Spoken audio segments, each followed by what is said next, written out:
last week in the deep end, everything was light and gay. Adam and I were talking to Sigmund Bloom. He was naming guys. Everything was just fine. But tonight we are fighting. Not Sigmund. Sigmund, I think, doesn't fight with anybody. I don't know him well enough to say that. But Adam and I are fighting, and we'll explain why. We'll get some sharks going. And recap the draft, do some rookie draft prep for anybody out there in Dynasty Leagues, which hopefully is all of you drafting this week. Mike Shope, Adam Krautwurst. Thanks for watching and listening to The Deep End. Here we go.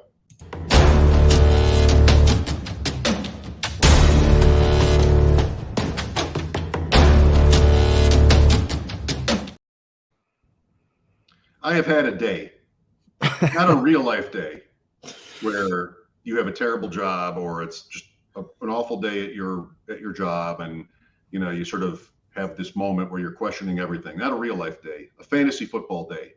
Okay. So it's the best week, right? It's the best week. The real draft is over. You have dynasty drafts, and mine are beautifully spaced out. One today, one tomorrow, 4 on Saturday, 1 on Sunday with you, on and on. It's beautiful. And in this league I'm in, and I have told, parentheses, warned those guys in that league that I am going to talk about this tonight. So in that league, I had the 101 super flex tight end premium. I'm thinking. I was going to say think an invitational draft you and I have been involved in that you might have thought up. Yes. Tight end premium, super flex, but you have to start 2 tight ends.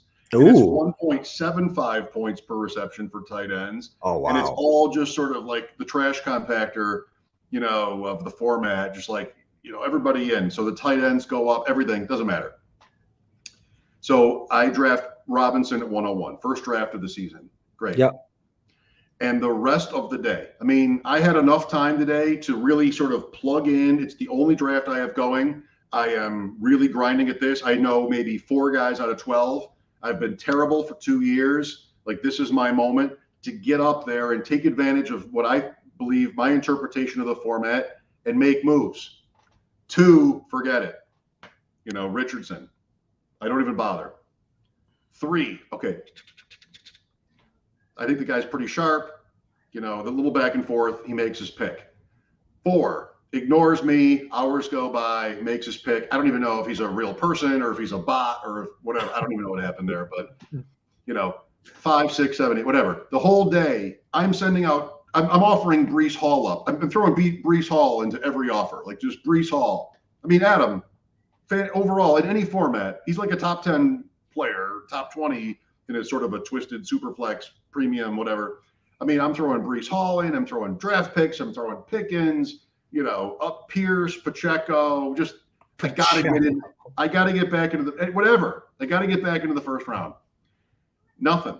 They're either not paying attention to me or they're just like, is it something I said? I don't know. I've been giving them my money for 2 years. Like, they should show a little bit. They should want to take advantage of me. They should think you're the fish. I'm sending them an offer. I'm a fish, and they should just snap call. Nope. I can't get anywhere. I go to WGR for the day, 5, 6, 7, 8, 9, nothing.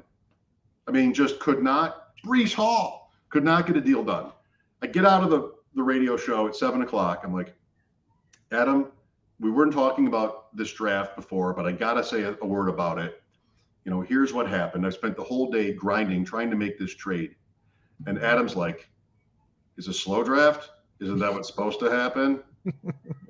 Like, you know what? Thanks. That's just what I needed to hear. Walking in the door, my fantasy wife. I walk in the door. Right. Husband, if you rather be husband, doesn't matter. I walk in the door and like, oh, this is what happened to me at work today. And Adam's like, so? Well, okay. I'm glad we're talking about this, because what I meant was it's a slow draft. Shouldn't people be trading? That's what I meant. Oh, I meant it that way. But so I'm glad. Listen, are we making up? Communication's key in these relationships. You know what I mean? I'm glad we're talking this out. Well, who were you targeting, by the way, for all the fans? Kincaid.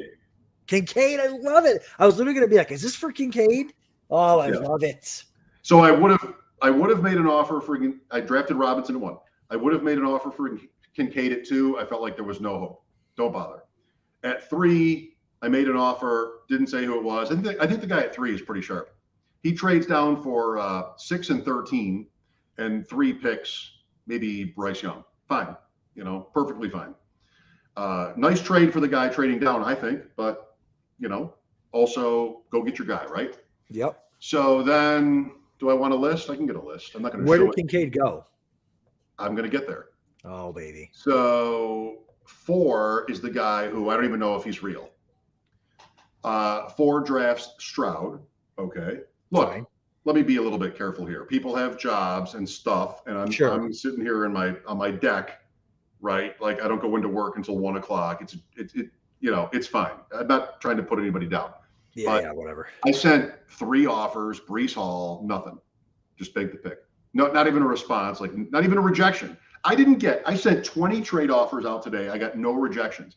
Every time, sometimes the person communicated with me, sometimes they didn't.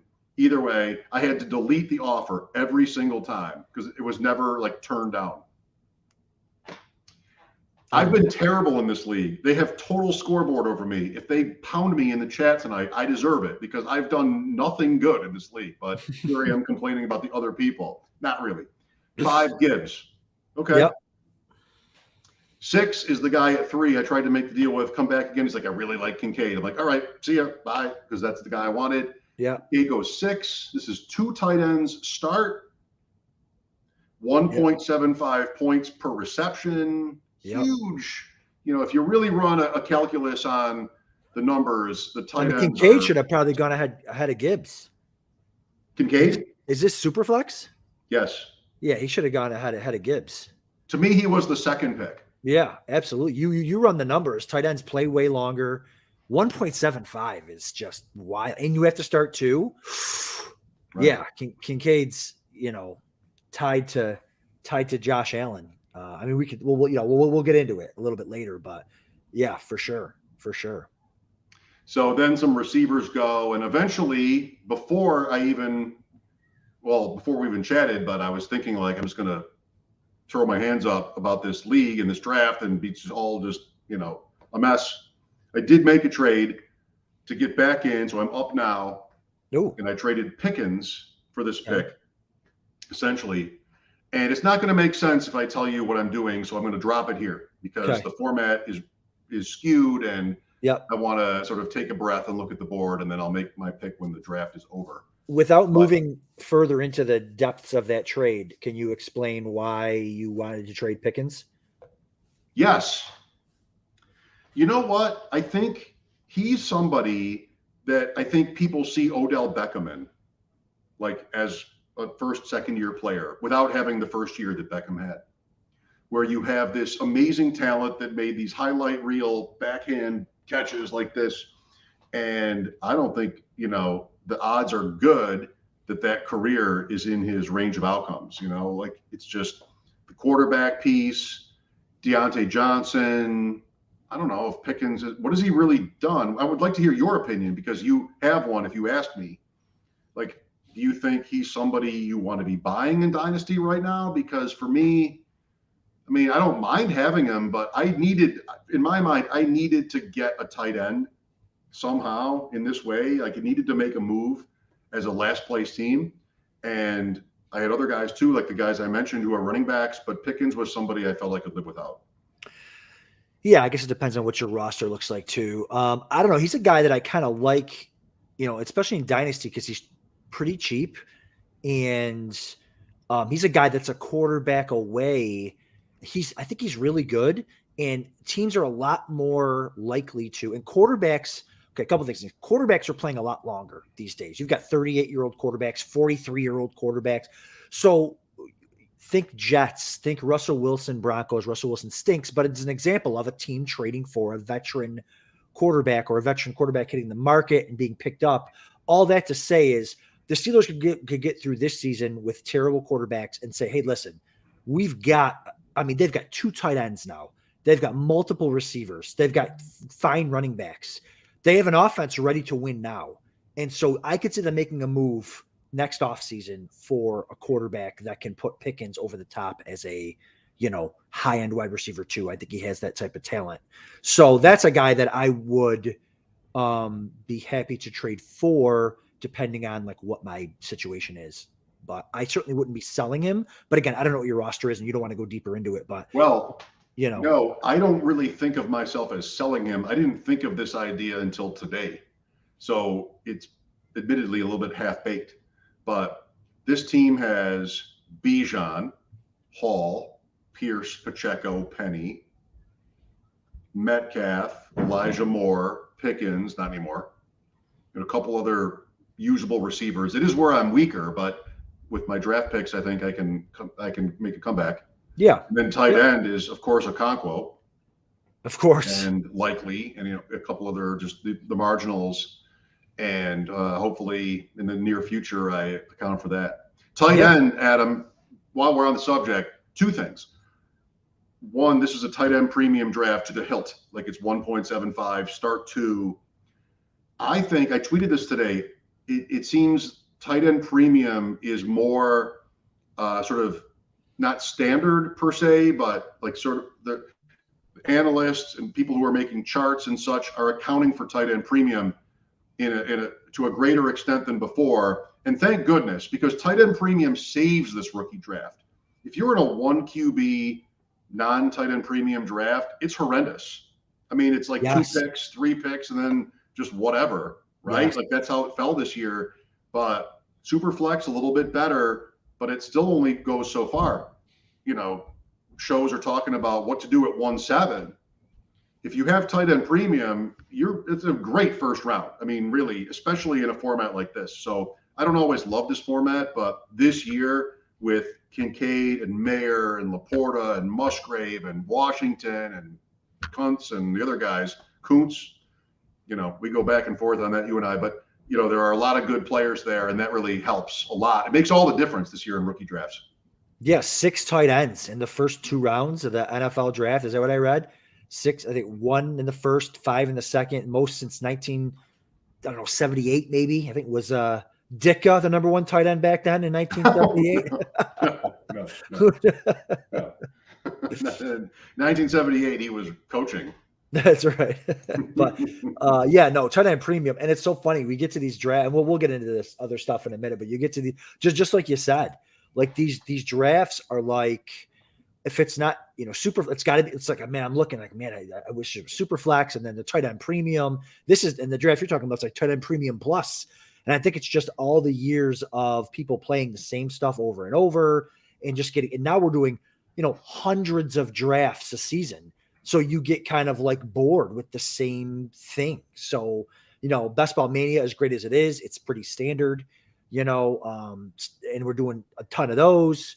So, I love Superflex. I love tight end premium. Shout out to FFPC, obviously, for kind of pioneering that in the high stakes world. So I love it.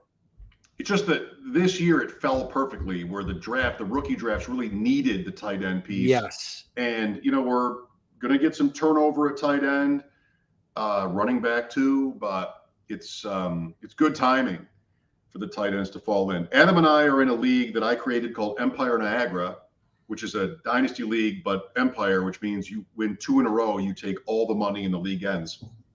Half the pot every year goes to the side. And our draft is Sunday. And did you see Mike Leone? So on Sunday, he traded me, DJ Moore, and Kittle for Pitts. Oh. And then today, he flipped Pitts for Andrews. What the heck? Okay, he must have had that already in the works. I don't think so. No? Okay. I mean, another guy in the league asked me that today. I don't think so, because he has been coming for Pitts from me before. Like, he always wants Kyle Pitts. Does his broadcast portfolio also reflect that? Like Mike Leone and Kyle Pitts? I mean, he has been aggressive, you know, not in a bad way. Moore and Kittle, I decided to do it because I have like 11 wide receiver 3s. And then he flips Pitts for Andrews. I don't know, maybe, but my instinct is it just came to him. I love when studs like Leone are going after guys that I love. It makes me feel good because, you know, I've been on the pitch train and he was not good. You know, we all know what happened last year. So it's nice to see him still on that because I love Pitts. Athletic profile, the whole thing. Another team that's now a quarterback away with all the weapons that they have. Are they ever? Well, he was on that train until this morning. Then he traded him. That's right.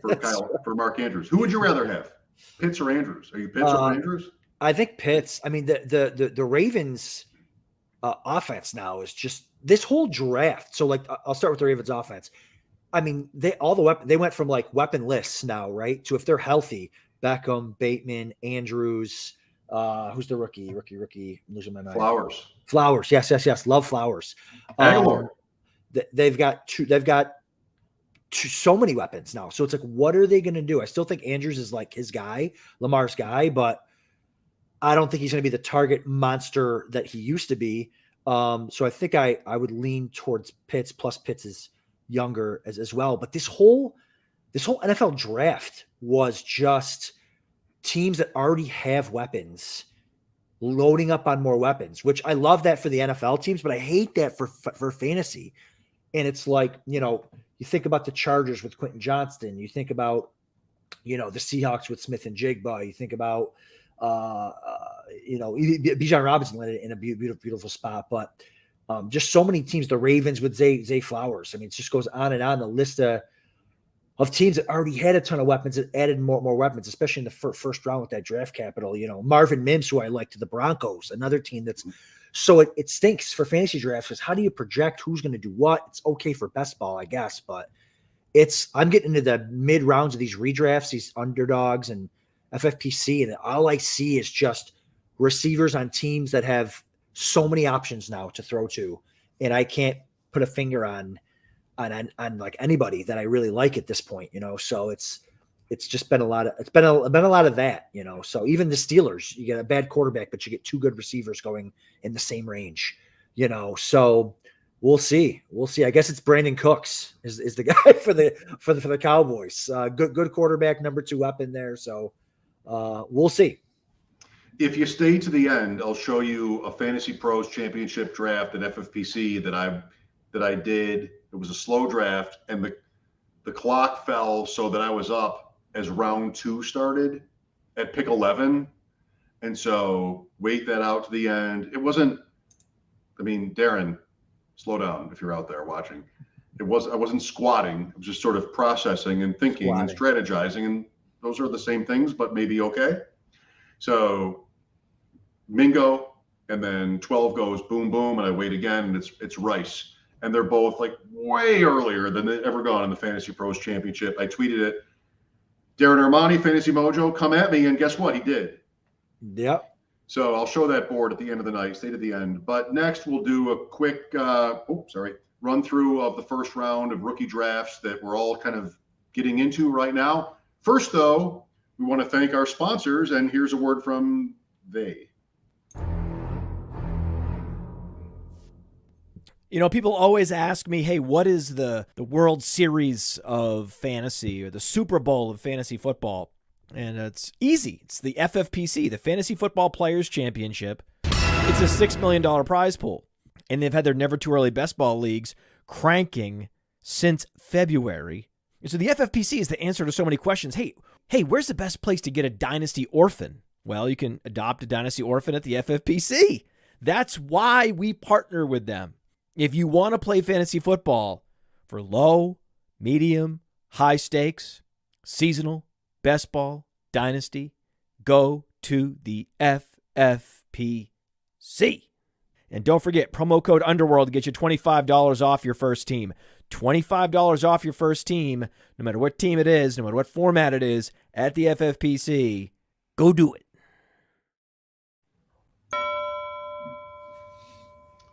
Somehow I'm having big trouble with the wording coming in and out of the breaks, but we'll get better. You'll get there. You're new to the business. I'm a spring chicken. All right. One quarterback. Yes. PPR, no tight end premium. Adam. Boring. Everybody's 101 is Robinson. Yep. Gibbs at 2. Maybe there's a debate at 3 between the receivers or even Richardson. And then there's Kincaid to figure out. But if we're drafting this week, that's the whole thing. Like, the second, the third, and the later rounds, well, not the later rounds are the later rounds where you're just going to sort of kind of shake them up in a basket. Yeah. You have guys like Charbonnet and Tillman, who were exciting prospects that didn't land right necessarily, but that's still pretty much round two at the late round one at the very earliest. That middle of round one, which is usually so interesting, and you can make trades and you just arrive at your draft and you grab a beer and you figure something out. I don't know. I feel like this year is kind of a dud for that in that format. Yeah, I completely agree. The Fantasy Plumber says, I love the draft. This year's going to separate the good managers from the bad. It absolutely could. A lot to sift through. I think and I think a lot of that isn't to do with the talent, Mike, that the stuff that you're talking about. I think a lot of that has to do with, like, again, the landing spots. A lot of these teams, they got loaded up. Like, I love Smith-njigba, but I don't love him this year. So it's kind of hard with Dynasty. You want to look kind of past that. You get guys like Tyler Lockett is old. He's 30 something. So you kind of got to be like, okay, well, he's the next Tyler Lockett there, and he complements DK Metcalf really well. So I think he would be my third for sure. You're 103 in a one quarterback. Yes. Correct. Yeah. I wouldn't even have a quarterback or a tight end. Probably like in my top, I don't know, 8. Like at 9, I might go like Anthony Richardson. Okay, so you would put Richardson behind all those 4 receivers and Gibbs and maybe Kincaid. I would, so it'd be interesting to see when these rookie drafts start. I just, he's not even like a can't miss guy, but he has the crazy upside. And usually in one quarterback dynasty leagues, you can trade for a Derek Carr as your backup for nothing. You know what I mean? So it's like, do I want to spend a first round pick on a quarterback, wait to see if he develops and all that stuff, when I can just, when I could take like a Jonathan Mingo or something at the end of the first round or whatever. And let me push back against that in this way. So that has been the conventional thinking, like the one quarterback league. You don't need to sort of, go late round QB, everything else. But it has moved in the last 5 years where the elite QB can really be a major difference maker. I'll show you this trophy from the League of Hopes and Dreams. Beautiful. And the quarterbacks who were the starters in the winning weeks in that league, it's all the names: Allen, Jackson, Mahomes. Until this year, it was Gardner Minshew. Thank you. I'll get my name engraved back on here in a couple of weeks. But, isn't there a counterpoint here about the upside? Fields now? I mean, even a Daniel Jones, if that makes it. Richardson could blow everybody away. If he can, execute a passing offense, he probably will, right? Cody Carpentier told us on this show 3 weeks ago, he'll run for 1,200 yards if they start him week 1. Any team. And that could happen. Yeah, and that's why I used Richardson as an example. But even like where was Fields going? He wasn't going in the top 5 of single quarterback dynasty leagues. I don't think. I feel like you could get, I know Josh Allen probably wasn't back, when he was. So I feel like you can get these guys in the late first. Again, like I said, 9. Again, depending on the roster and all that stuff, 8. I could see you taking him over like a Zay Flowers or even like a Dalton Kincaid. If you want to go quarterback over tight end and the non-tight end premium, non-super flex situation. If it's tight end premium, I would probably go Kincaid. But yeah, that's just kind of how I have it in single quarterback this year. But I know people are going to go crazy for Richardson. Some people are. They're going to pick him third after the 2 running backs because they don't love any of the receivers or their situations. And if Richardson runs for 1,000 yards and 8 touchdowns, like, you're going to be just fine, So, but if you've got a good quarterback already and it's not best ball, he might not help you a ton if you already have a good quarterback. So it really has to like fit what you're trying to do. But that's why this is fun. So yeah, after 2, my number 3 is Smith-njigba. What do you think? Gibbs is 2. Yep. No question about it. Yep. I agree. For me, yeah. Again, it's the right point. Like, where are you at with your team? But Smith-njigba was almost everybody's number one receiver like a week ago. And, there are receivers there to provide competition, and who knows about quarterback. That's right. But good is good. And we know that talent outweighs situation because the situation changes so much. And I don't know, is Pete Carroll has been somebody that we've sort of looked down on in fantasy for a long time with his different coordinators, Schottenheimer, like, when are they going to figure it out? They're drafting running backs on top of running backs. They're still doing that, by the way, even in this draft. But is he there in 3 years? Is he there in 5 years? I don't know. If you like Smith-njigba, who should have a 15-year career in the NFL, you shouldn't worry too much about it. If you're drafting early, odds are you have a little bit of a build to do in Dynasty. So I think it's fine. Like he to me would be wide receiver 1 in a Dynasty rookie draft. Yes. Yeah. And to kind of make the point with Richardson earlier, Nick says Richardson and Taylor create the most stressful mesh point on a zone read the NFL has seen. It's probably right. I mean, we're talking about the most athletic quarterback to ever play the position as far as size, weight, height, speed, athleticism. That's probably right. And Taylor's a monster in and of himself. So yeah, do you think Richardson downgrades Taylor for this year?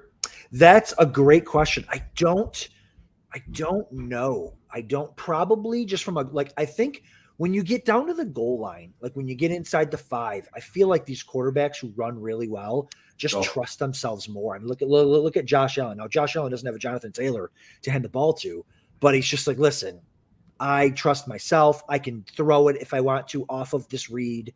I want to do it. And so I think with Richardson, you might see the same thing, especially if he's struggling to throw touchdown passes.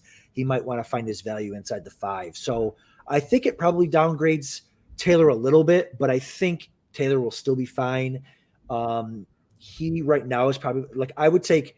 It's funny. I've got Taylor. I say I think he's gonna be fine, but I might have him lower than consensus. I mean, I would take Bijan over Taylor. I think. Barkley in a regular redraft. Barkley. Probably Barkley too. Yeah, I mean that's close. I think they're Eckler. All. Yes, Eckler. Yes, McCaffrey. So that makes Taylor running back 5 for you. Sure. And again, I do enough where I'll have Saquon sometimes. I'll take Taylor sometimes. But Bijan, I've been drafting Bijan since we could draft. I took him as high as RB4, and I love it. So. I'm fine with that, but no, those are great questions, Mike, that no one's going to have the answers to, right? It's all going to be like, how do we project it and all that type of stuff. It's just, everyone's going to have all their own opinions on what they think is going to happen. Remember of course you do, the Eagles quarterback sneak play that they made famous last year. Yeah. Don't you think you're going to see that from 32 teams this year, thinking they'll all get an edge all the time? Richardson, I don't know, like a guy like Allen, who's now 6 years in, maybe less so, but Fields, I think the quarterback touchdown numbers go up this year. And I think the Colts offense is they're not going to move the rookie quarterback. He's not. Every time if they're smart, every time it's 3rd and 2 or 4th and 2, if they run that Philly quarterback play, I mean, who's stopping that? He might slip and fall once a game, but you're going to pick it up 7 other times. So I think the offense is going to be fine. Yeah, I could see Richardson pushing Taylor because Richardson's so big. So it's going to be a fun offense, man. Offensive line could get a little bit better, but receivers galore, not receivers galore, but fine receivers, Pierce and Pittman and Downs, yep, the rookie out of the slot there, speedster guy I wanted the Bills to take, but I like that. Yep. I talked to Matt Harmon today on WGR, and he's big on Downs. If you want that, you can tweet at me, and I'll get it for you. So if you're in the sort of the standard league here, Adam, rank the 4 receivers that went together in that pack in the first round, and then tell me who's 5 for you in a rookie draft. So PPR, 1 quarterback, doesn't matter draft position, your draft position. what's the order for you? The 4 receivers that went together. That's Smith-Njigba, Johnston, Flowers, Addison. And then who's your number 5? I've got Smith-Njigba. I've got Addison. I've got Johnston. And then I've got Flowers. And this isn't like how well I like them talent-wise. It's just for fantasy. That's Dynasty? Dynasty. Yeah. Okay. That's for Dynasty. I love Johnston because of the offense that he's in, and they can save $40 million on the cap by cutting Allen and Mike Williams next season. Now, I don't know if they would do it both. I mean, Allen's already 31, but Johnston has a path within a year. And I think, he can learn from those 2 guys. I think he fits in perfectly there. He doesn't have to be the guy. So I really do like that. And I'm going to go off the board here. I really we didn't talk about this much in the off season, but doing all my rookie profiles and stuff like that, I really want to like Jaden Reed for the Packers. Yeah. I think he's like a sleeper type of guy. And I just wanted to, because it's like Jonathan Mingo, the Panthers, like what if the Packers offense is pretty good? What if Jaden Reed is really good? I feel like he's like a Stephon Diggs type player. I kind of like Jaden Reed, so I might go off the board or maybe try to trade back and get him, but he would probably be my number 5. Wow. I'm thinking of Matt Harmon again because he loves Reed. Does he? I love it. Yeah. I love it. Smith-Njigba 1 for me, definitely. Johnston 2 for me, definitely. Made all the right points. And he's also somebody, I remember talking to Sigmund Bloom last week, somebody who has the body. Yeah. So if he can learn the techniques, I don't know if he has that support in LA. If he does, like it's been written, I know by Sigmund for one, he'll be the wide receiver 1 from this class if he gets better as a player. So, or at least a candidate for it. I don't want to overstep. So Smith-Njigba, Johnston, and then I would go Flowers 3 because I think Flowers has like the most ability. And Beckham is old. We'll see how it plays out. Again, these guys are so young and their situations are going to be so different. If you and I want next week, we can go back 5 years and talk about the receivers who were drafted and like what we thought and then what it is. I mean, it's so there's so much change that happens. And then I think Addison, everybody's saying it, but Addison is fine for this year. And he definitely has traits. He has the route running. He has certain things about him that people like. So, I think you can sort of do that. And then 5, I think Rice is the most interesting for me with the Kansas City point. And I want to think that there's a little bit of scar tissue on the players who have gone for Sky Moore and gone for Hardman and MVS and just pushing and pushing and pushing for the Mahomes receiver, that maybe the odds play is just keep doing that. And that Rashee Rice is that player. That's not a Matt Harmon guy, to mention him for the 3rd time. Harmon, not Rashee Rice, although that's probably 3. Anyway, just like I'm playing the odds there with the Chiefs receiver because situation does matter.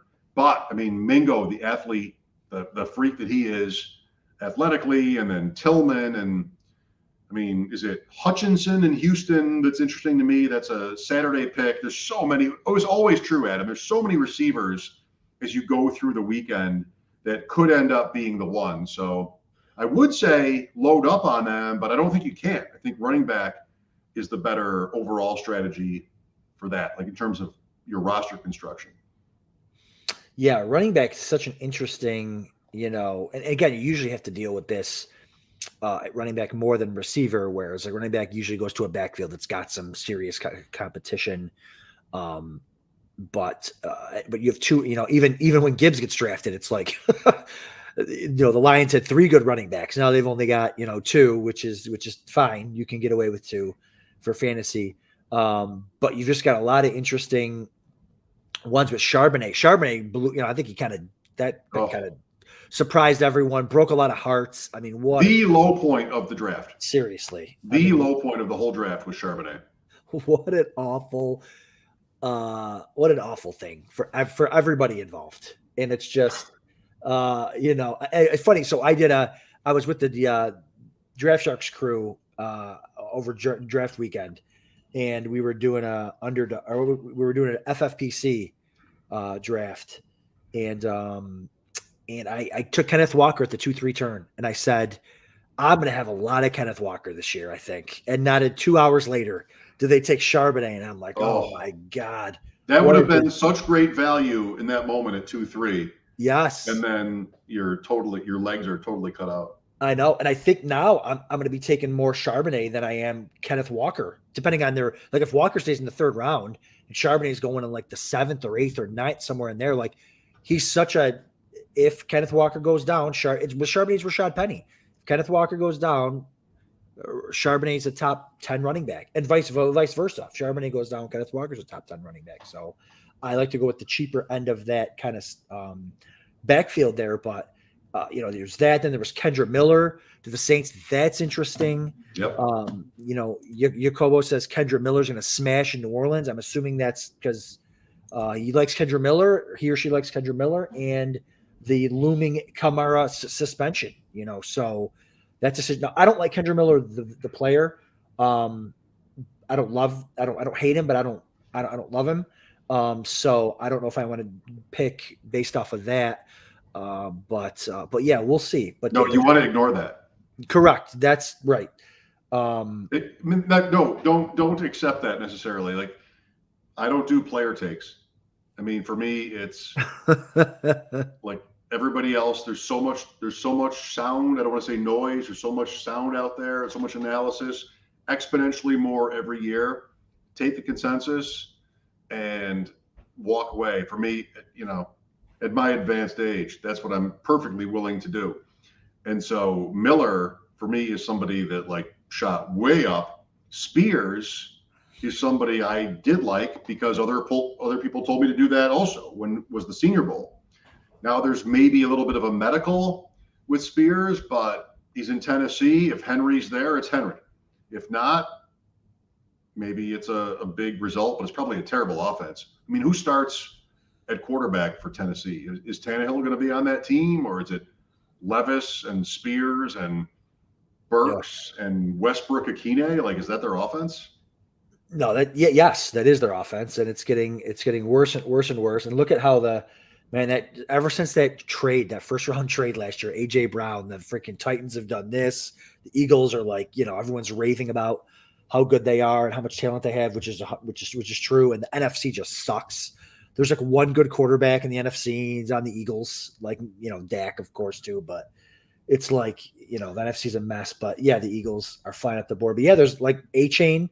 I like him to the Dolphins too. That's where I think that's where we talked about him a couple of weeks ago on the podcast. Was A-Chain to Miami, get a nice fast guy there. Oh, yes, with Cody. Yeah, yep. And Miami, so, he loved that. I love that. I think I got the point for that one, Mike. On that. But yeah, so there's some interesting spots and some really nice spots. I think running backs did well for themselves as far as landing spots outside of Charbonnet. Whereas but Adam, who's running back 3 in one of these drafts? No matter what the format is, who are you picking? That's a good point. Probably A-Chain, Miller, Charbonnet. No, I'm probably trading down. I don't know. You know what I mean? That's what I'm doing. If you ask me what I'm doing, I'm not taking number 3. I'm not taking number 3. I'm taking a receiver. I'm trading out because there's just no. I mean, Charbonnet would be the answer, but again, it's just for this year. Like they have a really good running back that's already there, and Kenneth Walker. So I think there's value in a dynasty, a rookie draft, all else equal. Your roster is in the middle, like most teams, in taking, because of what you just said, as many of these guys as possible. Right. Because somebody wants Kincaid to win now. Somebody wants Addison to win now. Somebody wants, I don't know, one of the quarterbacks to win now. You can go Charbonnet, A-Chain, Spears, Bigsby, etc. And like that's your roster in 2 years, if not sooner. I think you're going to love it because those guys are good. And we're sitting here in a league, in a world where Mixon and Elliott and Fournette and Cook are still relevant, and Eckler doesn't know what to do, and 2 years ago or last year's guys, McCaffrey and Barkley, who everybody thought were on their way out, are actually pretty close to on their way out. Like, these guys are pretty good. They're going to be shinier toys next year, but I think in Dynasty, you want as many of those guys that everybody is sort of down on after last week as possible. Yeah, because you can get them at value because you got guys like me trading out. You know, a guy that I really love who's the best running back on his team that just needs to have it work out is Sean Tucker out of Syracuse. He's on the Bucks, signed as a free agent because of the heart issue. Sean Tucker would have been a 3rd round pick if he doesn't have that heart issue. If that can get figured out, obviously, you know, he shouldn't play if they can't figure it out. But if that gets figured out, he's the best running back on the Bucks, and he's a guy that you might love long term. And you can get him. I don't know where, you know, the rookie drafts are just starting up, but I'd be interested to see in your draft where Sean Tucker goes. I think the guy that makes sense. Of the running backs that went on Saturday, McBride for me is the most interesting in Minnesota because there is, and I read everybody like you do, you know, I'm not writing anything, but I'm reading everything. And everybody likes McBride athletically. And Minnesota is what? Madison on a small re-up deal, Cook, who knows, and that's it. So McBride is like good enough to play right away. Nwangwu, he's above that. He's good enough to play right away. And there could be a situation, you know, series of events where he plays often, you know, pretty early. So of the late round guys, for me, Abanaconda with the Jets is terrible. Yeah. You know, because just like, what are they doing? They wanted Gibbs too, the Jets. Like, people are betting them for the Super Bowl, and they're still trying to add running backs. So you can't do that. Come on. It's just the Jets don't we have memories of growing up and knowing what the Jets represent in our football lives? Come on. Yes. It's just, you cannot bet the under on the Jets. The Abanaconda, we all liked him as a prospect, but he's going there with Hall or even Carter. Like, oof, that's gross. I know. And yeah, there's just so many, you could talk all day about the running backs and the different landing spots and the stuff. I mean, I like the guys that go to backfields that aren't, you know, don't necessarily have stud guys or guys with high draft capital. You know, Roschon Johnson's on the Bears now. You know, he could win the job outright, you know, or he's an injury away. A lot of these guys are an injury away, but Chase Brown with the Bengals, Nick in the chat brought him up. How about that off topic? How about that? Did you see that Deuce Vaughn video of his dad calling him when he got drafted? Oh my God. Unbelievable stuff. But I like it, but you know, I'm closer to heartless. And you know what I think? Dallas is such a joke. Right? Like, what do we do? Mozzie Smith conversation. And these are videos they promote thinking that makes them look good. The one where they pick Mozzie Smith over Bergeron, and Mike McCarthy is quipping in the beginning of it, "Oh, we're just getting started." Like, has Mike McCarthy ever once said an actually funny thing? In your opinion, like, would you, if you had to bet your life on it? The answer, of course, is no. No, never. So it's not funny. It's Jerry Jones, you know, like this. Okay, Mozzie Smith, because it makes the room feel good. Right. And Deuce Vaughn makes the room feel good, but they're the worst. They're the worst every year. And they're going to re-sign Elliott, and Vaughn is going to be on the practice squad, and somebody's going to remember the time the dad signed him. You know, like, it's just they're the most laughable. There's Houston, and there's maybe one or two more, and then there's Dallas. Like, they are just such an embarrassment. Yeah. And they're the wealthiest franchise in all of sports, which, you know, makes them a bigger embarrassment times 100. Times 1,000. All right. Well, we didn't get to our.